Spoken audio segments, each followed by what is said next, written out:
अगदी. मग अभिजित दिपके आणि सोनम वांगचुक यांची भेट कशी झाली? कोणी कोणाला फोन केला आणि कसं या आंदोलनात सोनम वांगचुक सुद्धा आले?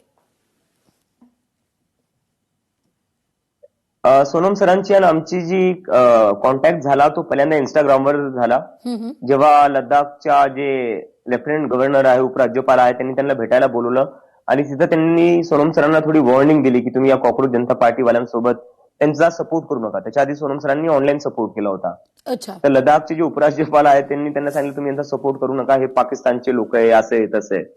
तर मग सोनम सरांनी त्यावर व्हिडिओ टाकला की मला असं असं सांगण्यात आलंय की हे लोक पाकिस्तानवरनं चालवत आहेत. पण ते म्हणजे मला असं वाटत नाही, जर अभिजित दिपके पुढे येऊन मला पुरावा देऊ शकतो की हे सगळे लोक भारतातली आहे तर मी अभिजितशी बोलू इच्छितो.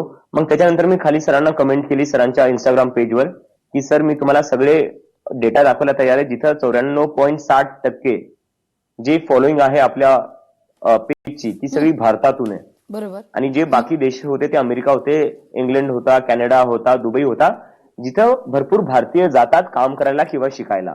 तर मग त्यानंतर सोनम सरांनाही खात्री पटली आणि त्यांना आधीपासूनच माहिती होतं. ते मला म्हणले मला आधीपासूनच माहिती होतं आणि हे लोक असेच काही बदनाम करण्यासाठी बोलत होते. पण चल चांगलं झालं, त्याच निमित्ताने आपलं बोलणं झालं, आपली भेट झाली आणि मग ते म्हणले की तुला पुढे काय करायचंय तू सांग, जर तू देशात येऊन काय करायची तुझी इच्छा असेल तर I would like to join you आणि मी समर्थन करेल तुमचं. आणि अशा प्रकारे आमची सुरुवात झाली.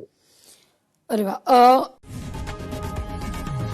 लोकशाही मराठी ऐका, पहा, जागरूक रहा.